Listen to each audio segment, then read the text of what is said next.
మంత్రసానులకు ఆజ్ఞాపించాడు. హల్లెలూయా. ఇప్పుడు మంత్రసానులు అంటే చాలా మందికి తెలియదండి కదా. మన మన తల్లులు మరి నిజంగా మన యొక్క తల్లుల విషయంలో మరి మంత్రసానులు అనేవారు చాలా మంది ఇంటికాడే పురుళ్ళు పోస్తూ వచ్చేవారు కదా. ఇప్పుడంటే హాస్పిటల్కి వెళ్తూ ఉన్నాం. అప్పట్లో హాస్పిటల్ అవి చాలా తక్కువండి. ఆ ఇంటి దగ్గరే పురుళ్ళు పోస్తూ ఎంతమంది కన్నా కూడా ఇంటి దగ్గరే కంటూ ఉండేవారు. మా అమ్మగారు కూడా మా లావణ్య తర్వాత ఒక పాప పుట్టిందండి. ఆ పాపకు కూడా ఆవిడ ఇంటికి వచ్చి పురుడు పోసి ఆ కొద్ది రోజులు అయిన తర్వాత ఆ పాపను ఏం చేసి తెలుసండి, సురక్కులు అంటారు కదా. సురక్కులు మీకు తెలియదా, కొంతమందికి తెలియదులా కదా. అవి ఏం చేస్తూ ఉండేవారంటే సూదుతో ఎర్రగా కాల్చి ఆ పొట్ట పైన చంటి పిల్లలకి ఆ పొట్ట పైన కాలుస్తూ ఉంటే ఆ పిల్లలు ఎంత విలువెల్లాడిపోయేవారండి. అవి ఎందుకు అలాగే వారు కాలుస్తున్నారని అడిగితే పాలు అరుగుదలకటండి. ఎందుకు వాళ్ళు ఏమో ఆ పద్ధతి ఎవరో పెట్టారో మనకు తెలియదు, కానీ ఆ పుట్టిన ప్రతి పిల్లలకి కూడా, నాకు కూడా వేసారండి అవి చిన్నప్పుడు. ఇప్పటికీ కూడా అవి పొట్ల పైన ఏమంటే చాలామంది పెద్దవారికి కూడా ఉంటాయి. ఎందుకంటే అవి ఎర్రగా మనకి చెయ్యి అంటుకుంటేనే విలువెల్లాడిపోతాం వంటగదిలో. అలాంటిది ఒక 5-6 వేసేసేవారు ఆ పొట్ట నిండా కూడా. అవి ఆ పిల్లకి వేస్తూ ఉంటే నేను మా చెల్లికి ఆ పక్కన ఆవిడ పక్కన కూర్చుని అలా చూస్తూ ఉంటే ఒక దీపము బుడ్డుకి వెలుగుతూ ఉంటే అది ఎర్రగా కాల్చి అందులోనే ఎందులోనో మళ్ళీ ఆవిడ పెట్టి కాల్చండి ఆ పిల్ల పొట్టకి రాసి అలాగంటించేసి ఎరుపు వచ్చిన తర్వాత అప్పుడు చిన్న వయసు కదా ఏం చేస్తారని చూస్తూ ఉంటే ఆ పిల్ల చాలా ఏడుస్తూ, అవి నిజంగా ఎంత బాధ అంటే ఏదైనా క్లాత్ తగిలినా అలాగ ఇడిపోయినట్టుండి అండి ఆ యొక్క ఆ గాయం. ఆ ఎన్ని రోజులకో కానీ మాదే కాదు. ఆ పాప లేదులేండి, నేను తర్వాత నెల రోజులకి చనిపోయింది లావణ్య తర్వాత పాప. నేను అప్పుడు అమ్మాయికి వేయడం నేను చూసే ఎక్కువ. ఎందుకంటే దేవుడు మంత్రసానులు అంటే నేను చెప్తున్నాను, ఇంటికి వచ్చేవారు ఏం చేసేవారంటే పురుళ్ళు పోస్తూ ఉండేవారు.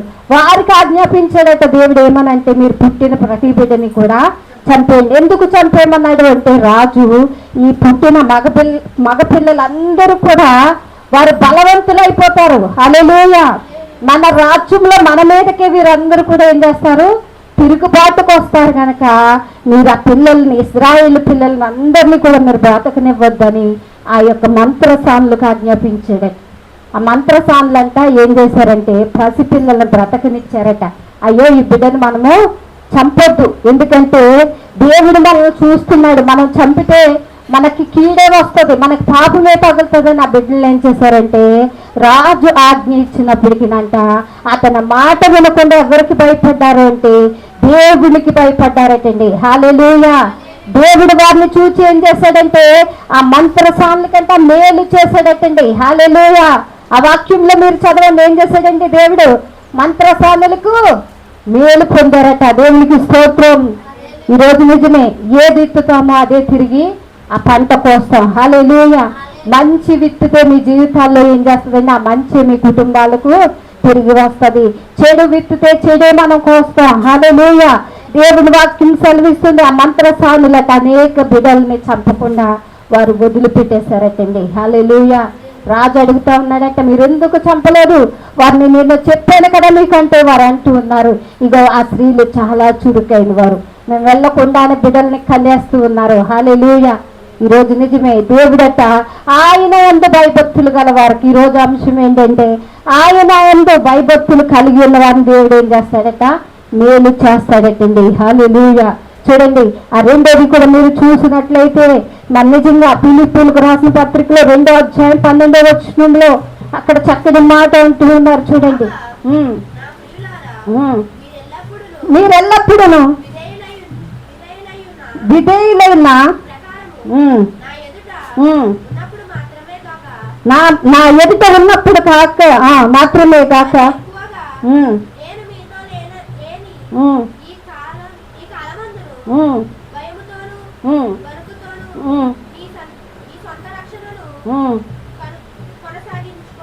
కాపాడుకోండి. హల్లెలూయా. కొనసాగించుకోండి. హల్లెలూయా.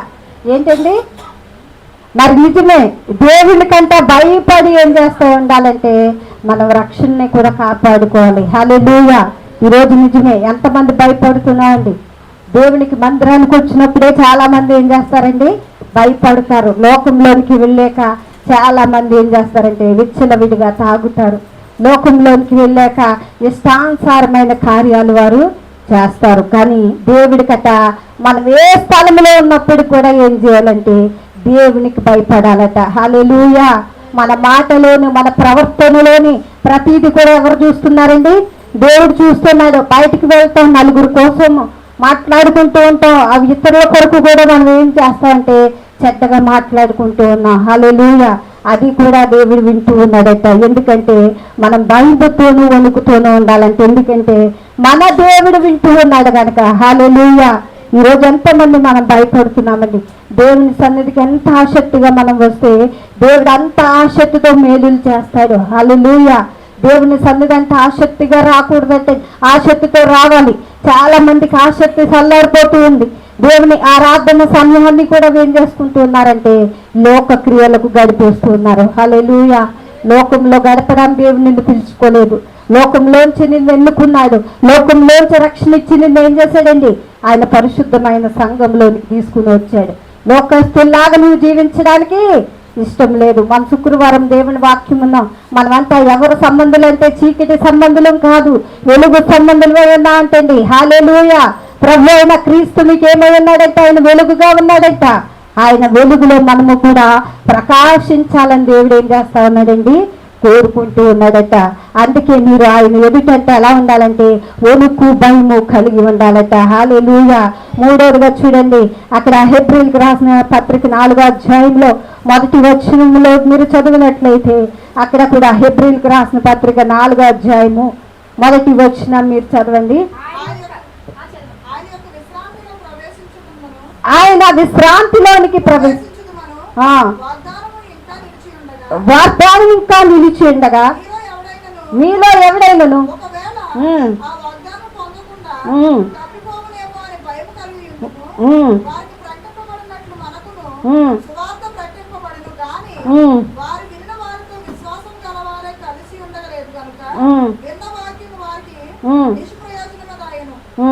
హల్లెలూయా.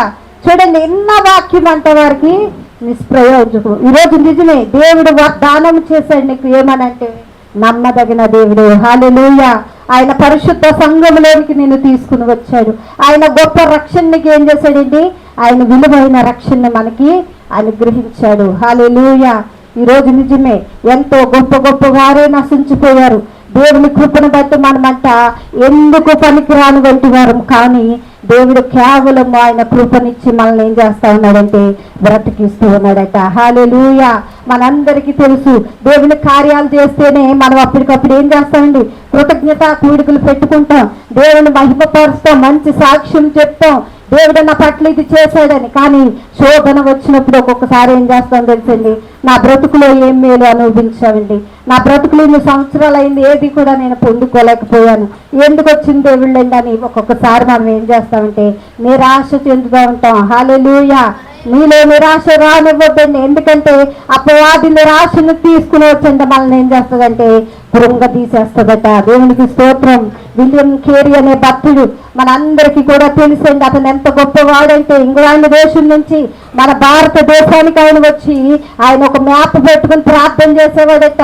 ఆ యొక్క ఇంగ్లాండ్ దేశంలో ఏమనంటే ఇగో నేను భారతదేశానికి వెళ్ళాలి ప్రభా, అక్కడ అనేక ఆత్మల్ని రక్షించాలి ప్రభా అని చిన్న వయసులోంచి కూడా అతనంతా ఏం పట్టుకుని అంటే మ్యాప్ మీద చెయ్యి వేసి అనేక ఆత్మల రక్షణ కొరకట భారతదేశం కొరకు ప్రార్థన చేశాడటండి. హల్లెలూయా.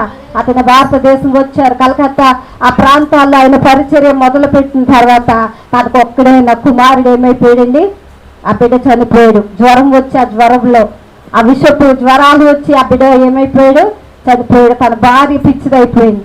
ఇంకా తనకి ఏముందండి, ఈ దేశానికి వచ్చాడు దేవుడు పని చేయాలని, నిరాశ రావాలి. కానీ అనుకున్నాడట ప్రభువా ఏది చేసినా నీ చిత్తమే అని. ఏం చేశాడంటే 35 భాషల్లో బైబుల్ అంట తర్జుమా చేయడం, అనేక భాషలు నేర్చుకుని తర్జుమా చేయడం ప్రారంభించాడట.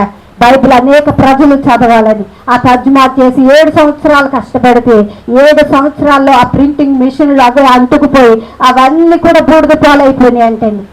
ఈరోజు అతనిలో ఏమి ఏర్పడాలండి, నిరాశ రావాలి. కానీ అనుకున్నాడంట ప్రభువా నువ్వు నా పక్షముగా ఉన్నావు, నేను ఎన్ని శోధనలు వచ్చినా నేను నిలుస్తానని మరలా ప్రారంభించి 35 భాషల్లోనికి బైబిల్ తర్జుమా చేశాడట. హల్లెలూయా, హల్లెలూయా. ఒక విజయానికి ముందల ఒక్కొక్క మెట్టు ఎక్కాలంటే ఓటమి కూడా చాలా అవసరం అండి. కొన్ని అనుభవాలు ఏం చేస్తూ ఉంటుంది, నేర్పిస్తూ ఉంటుంది. హల్లెలూయా. అతను ఎన్నో అనుభవాలు, శోధనలు, తనేదో మేలు కొరకు చేయలేదు, కానీ నా ప్రభు కొరకు నేను చేయవలసిన బాధ్యత నాకు ఉందని నమ్మాడు. హల్లెలూయా. ప్రభు యొక్క కార్యాల కొరకు అతను రాలేదండి. ఏం చేశాడు, అనేక ఆత్మలు రక్షించాలి. అనేక ఎదవరాళ్ళు చంపేస్తుంటే ఆ భర్తలతో పాటు వారిని రక్షించడానికి ఒక చట్టాన్ని తీసుకుని వచ్చాడు. ఆ చట్టం ద్వారానే ఈరోజు మన భారతదేశంలో ప్రతి తల్లి భర్త లేని వారు నిలబడి ఉన్నారంటే అతను తీసుకుని వచ్చిన చట్టమేనండి. హల్లెలూయా. ఈరోజు అతను తీసుకుని అనేక ఆత్మలు, మరి నిజంగా అతను చేసిన ప్రార్థన దేవుడు ఏం చేశాడండి, ఆలకించాడు. ఈరోజు అనేక ఆత్మలు రక్షించబడాలని ప్రభువును కోరాడు.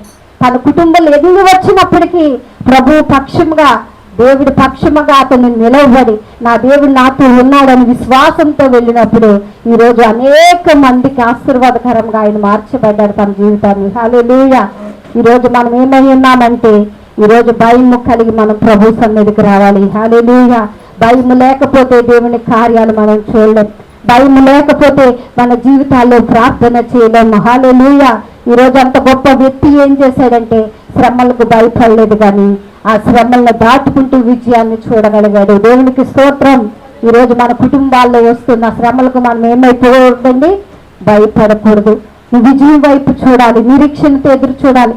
నా ప్రభు నమ్మకమైన వాడు, నాకు వాగ్దానం చేసిన దేవుడు మనుషుల కంటే గొప్పవాడు కనుక ఆయన నిన్ను నమ్ముతానని విశ్వాసంతో ఆ శ్రమల్లోంచి నువ్వు మందిరానికి రావాలి.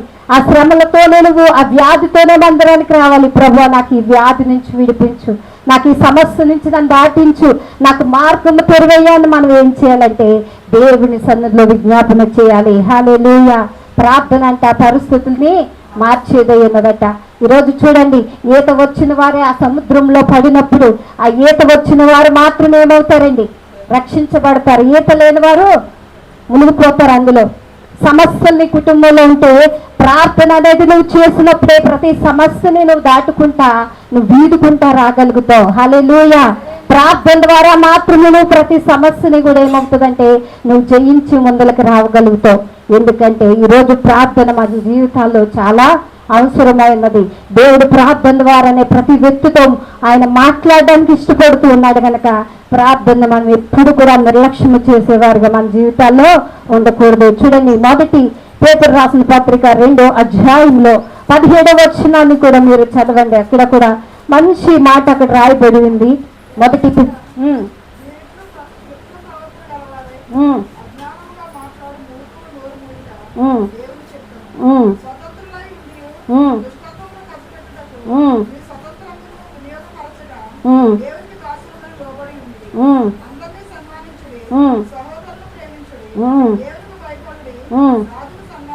చాలండి. హల్లెలూయా. అందరికీ కూడా మనం ఏం చేయాలండి, సన్మానించాలట. మనం దీవులన్నీ కూడా వారిని తక్కువగా చూడడానికి వీల్లేదండి. హల్లెలూయా. వారికి ఏమీ లేదని మనం హీనంగా వారిని చూడడానికి లేదు. ఎందుకంటే వారు కూడా దేవుని స్వరూపమై ఉన్నారు. హల్లెలూయా. మనం తక్కువ వారమని ఎవరిని కూడా ఎంచడానికి వీల్లేదండి. హల్లెలూయా. ఎందుకంటే సృష్టికర్త ఆయన సృష్టించాడు, పేదల్ని సృష్టించేవాడు ఆయనే, ధనవంతులను చేయవాడు ఆయనేనంట, మోగవారిని చేయవాడును ఆయనే, మరి చెవిటి వారిని లోకంలోనంట అనేక మందిని సృష్టించింది దేవుడేనంట. ఈరోజు సృష్టించిన సృష్టికర్తనంట ఆ పేదవారిని మనం ఎక్కిరిస్తే దేవుణ్ణి ఎక్కిరించినట్లేనంటండి. హల్లెలూయా. వారికి మీరు ఏం చేయండి, వారికి కూడా మీరు లోపడండి. కొన్నిసార్లు మనం పని చేసే అధికారులకు కూడా మనం గౌరవం ఇవ్వాలి. వారిని కూడా కొన్నిసార్లు కొన్ని సందర్భాల్లో సన్మానించమని దేవుని వాక్యము సెలవిస్తుంది కనుక ఈరోజు వారి విషయంలో కూడా కొన్నిసార్లు అంట మనం భయము కలిగి, దేవునికి అంతకంటే భయము కలిగి మనం మొదటి స్థానాన్ని ఇవ్వాలి. మరి అధికారులకు కూడా కొంచెం భయం కలిగి మనము దీవించాలి. ఎందుకంటే దేవుడు అంటూ ఉన్నాడు, మీరు ప్రతి విషయంలో కూడా మీరు భయం కలిగి మీరు ఎలాగ నడవండి అని దేవుని వాక్యము సెలవిస్తుందండి. హల్లెలూయా. ఈరోజు మనం ఎలాగ నడుస్తున్నాం, మన మనుషులను చూస్తే నువ్వెంత అంటాం కొన్నిసార్లు కదా, నువ్వే పాటి వారము అంటాం. కానీ దేవుడు అంటూ ఉన్నాడు, చిన్నవారు పెద్దవారు అని లేదు, కానీ అక్కడ దేవుని పేరిట మనము కూడా వారిని ప్రేమించే సహోదరుల హృదయం కలిగి మనము దేవుని ప్రేమ కలిగి ఉండాలని. యేసు ప్రభువారు ఎంత గొప్ప వ్యక్తి అండి.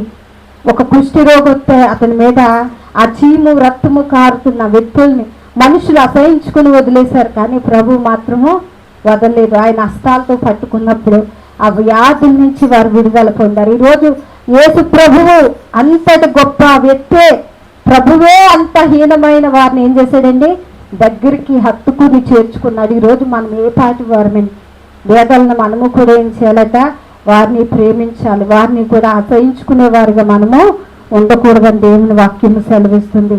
చూడండి, ప్రకటన గ్రంథంలో 11వ అధ్యాయము 18వ వచనము కూడా మీరు చదివితే అక్కడ కూడా చక్కటి మాట ఉంది. ప్రకటన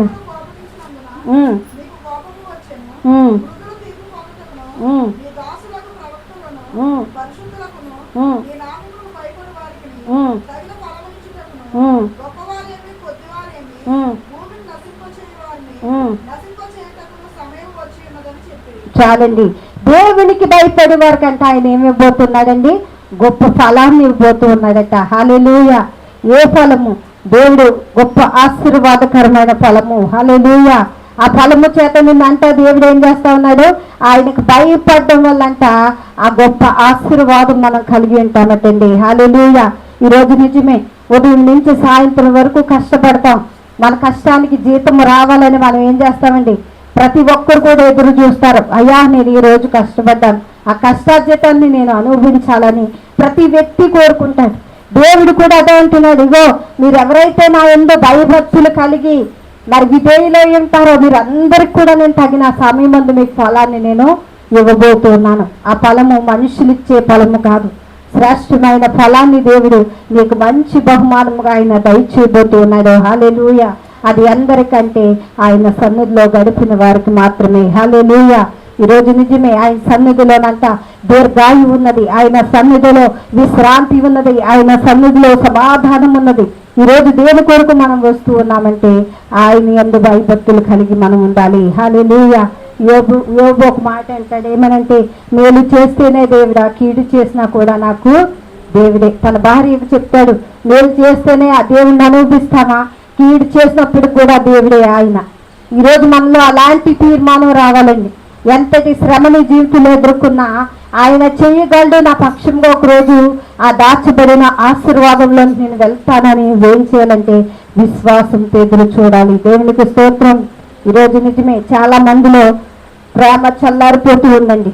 దేవుని రాపిడి గట ఏమవుతారో తెలుసా, మనుషులు ఒకరి పట్ల ఒకరికి ప్రేమ ఉండదట.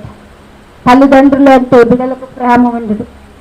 ఇప్పుడు చాలా మంది బిడ్డలకు తల్లిదండ్రులు అంటే ప్రేమ లేదు. చాలా మంది వృద్ధాప్యంలో ఏం చేస్తున్నారండి, వాళ్ళు భారం అయిపోయి వదిలేసిన వారు కూడా చాలా మందిని మనం చూస్తున్నాం. బిడ్డలను వదిలేసిన తల్లిని కూడా మనం చూస్తున్నాం. ఈరోజు ఒకరి పట్ల ఒకరికి ఏం లేదంటే ప్రేమ చల్లారిపోతుంది. ఈరోజు దేవుని భయం ఉన్నప్పుడు మనం ప్రేమ కలిగి ఉంటాం. హల్లెలూయా.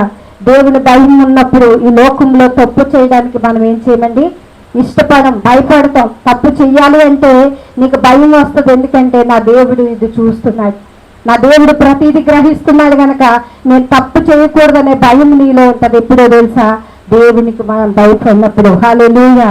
అందుకే ఈరోజు నిజంగా తగిన ఫలం సమయం మందు నీకు ఏం కలుగజేస్తాడంటే ఆయన ఫలాన్ని ఇస్తాడట.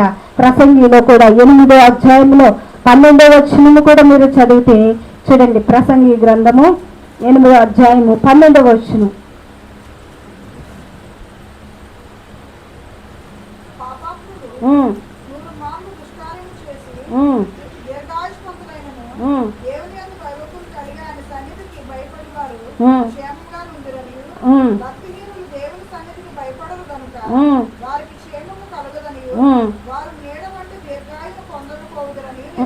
హల్లెలూయా.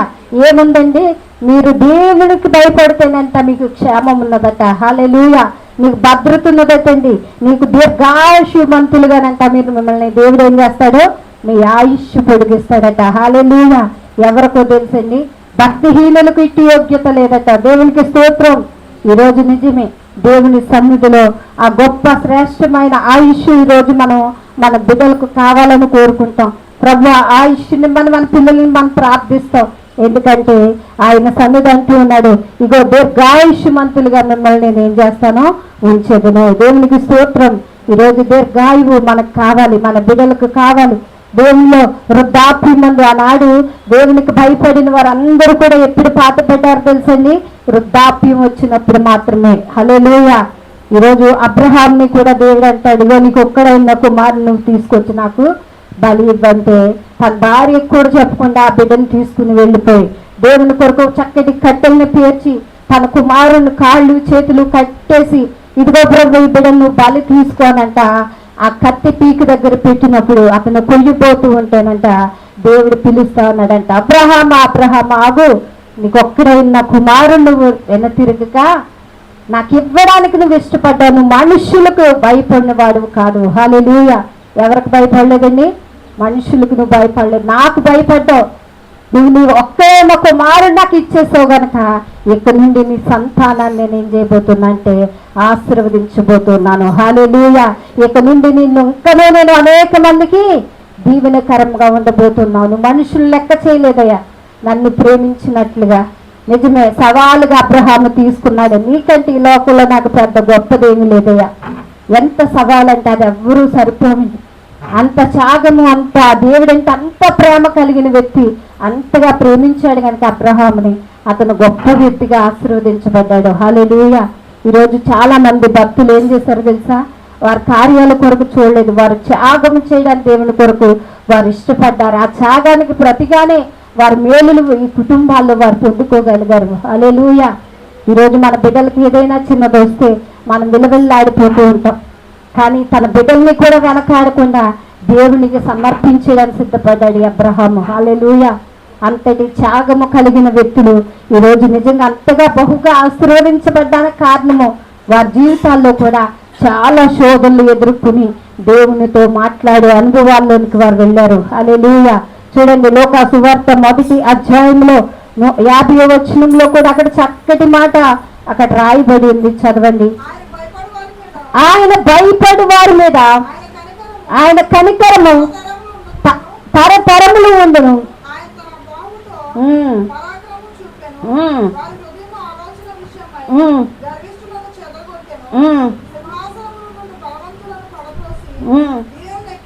హల్లెలూయా. చాలండి.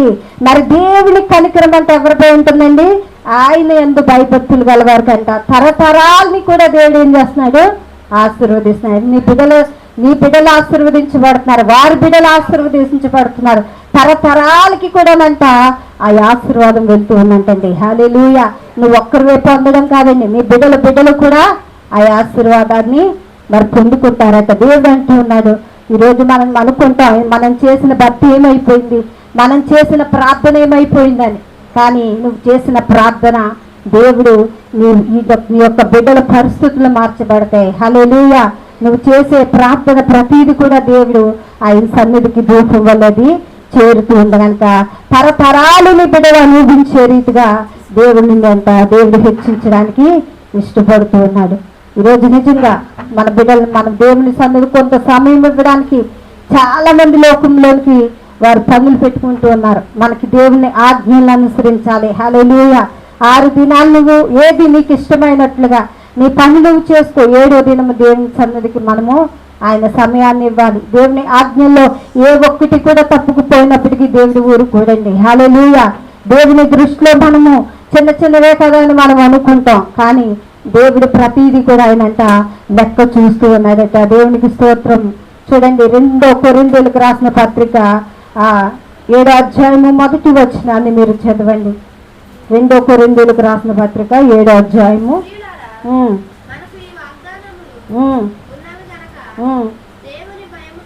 దేవుని మహిమతో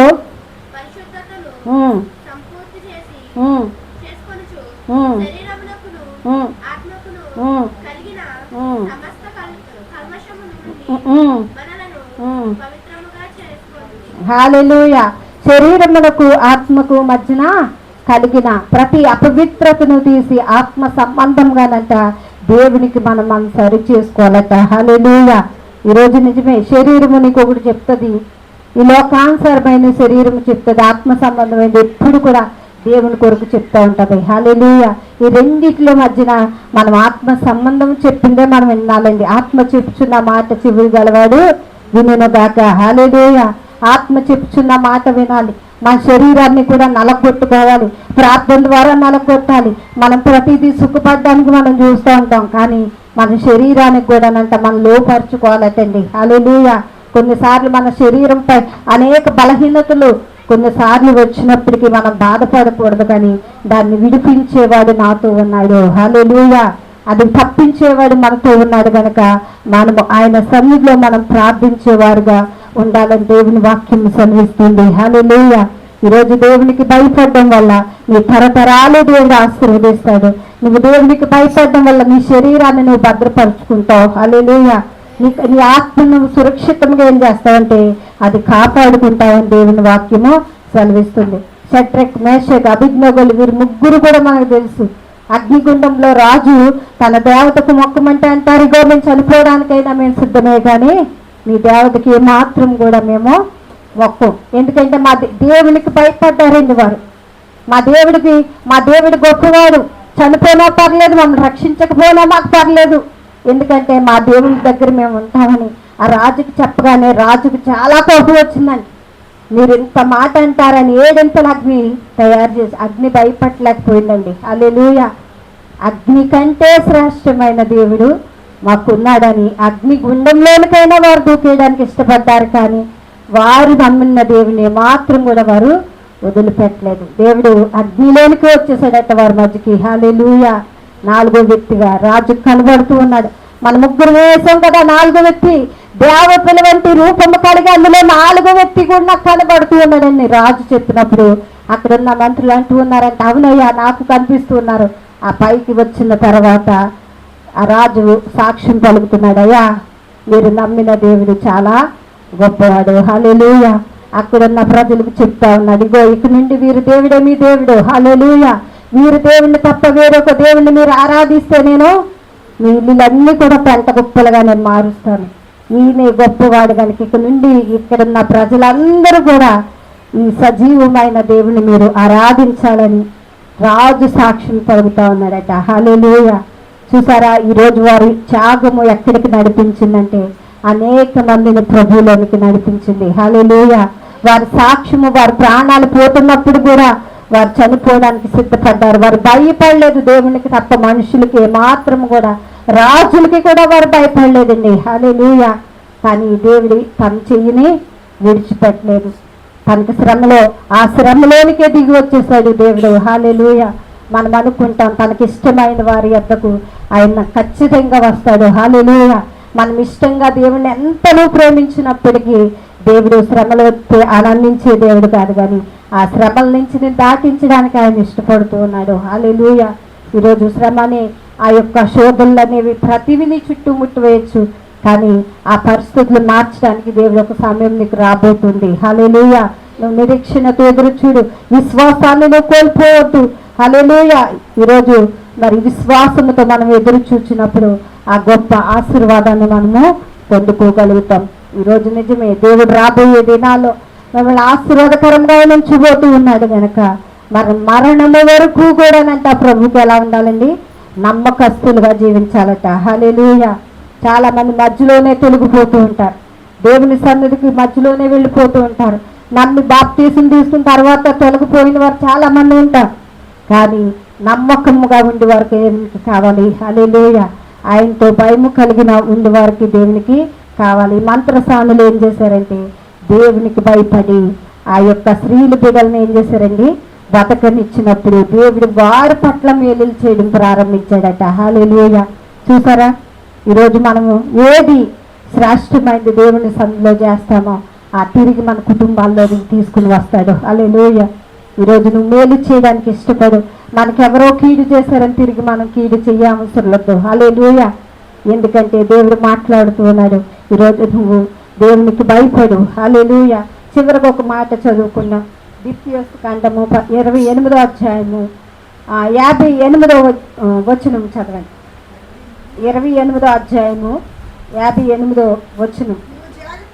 నువ్వు జాగ్రత్త పడి నీ గ్రంథంలో రాయబడిన ఈ ధర్మశాస్త్ర వాక్యములన్నిటిని అనుసరించి గైకొనుచు నీ దేవుడైన యెహోవా ఆ మహిమ గల భీకరమైన నామమునకు భయపడిన ఎడల యెహోవా నీకును నీ సంతతికి ఆశ్చర్యమైన తెగుళ్లను కలుగుచేయును.